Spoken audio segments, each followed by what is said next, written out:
Cinema Sithara let girls dream. സിത്താരയും അനിയത്തിയും ടെറസിൽ പേപ്പർ റോക്കറ്റ് ഉണ്ടായി കളിച്ചുകൊണ്ടിരിക്കും. അപ്പോൾ ആ റോക്കറ്റ് അച്ഛന്റെ ദേഹത്ത് കൊള്ളുന്നു. ഉടനെ രണ്ടുപേരും പേടിച്ച് വീടിനകത്ത് പോകും. അച്ഛൻ വീട്ടിൽ വന്ന ഉടൻ വൈഫിന് സ്വീറ്റ് കൊടുക്കും. പക്ഷെ വൈഫ് അത് കഴിക്കില്ല. അടുത്ത അച്ഛൻ സിത്താരയ്ക്ക് ഒരു ഭംഗിയുള്ള ഷൂസ് വാങ്ങിച്ചു കൊടുക്കും. അപ്പോൾ വൈഫ് കുട്ടികളെ അകത്ത് പോകാൻ പറഞ്ഞിട്ട് ഹസ്ബൻഡിനോട് വഴക്കുണ്ടാക്കുന്നു. അന്ന് രാത്രി സിത്താരയും അനിയത്തിയും ടെറസിൽ പോയി എയ്റോപ്ലെയിൻ കളിപ്പാട്ടം വെച്ച് കളിക്കുന്നു. അത് വെച്ച് കളിക്കുമ്പോൾ എന്തോ അവരും എയ്റോപ്ലെയിനിൽ പോകുന്ന പോലെ വിചാരിക്കും. അടുത്ത ദിവസം അമ്മ സിത്താരയ്ക്ക് മൈലാഞ്ചി ഇട്ട് കൊടുക്കുന്നു. അപ്പോൾ അച്ഛൻ മൈലാഞ്ചി ഇട്ടത് എങ്ങനെയുണ്ടെന്ന് നോക്കാൻ വരും. അപ്പോഴും വൈഫ് ദേഷ്യത്തിലായിരിക്കും.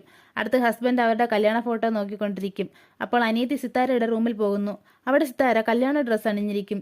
സിത്താരയ്ക്ക് 13 അല്ലെങ്കിൽ 14 വയസ്സേ ഉള്ളൂ. അടുത്ത സിത്താര കല്യാണ മണ്ഡപത്തിൽ പോകുന്നു.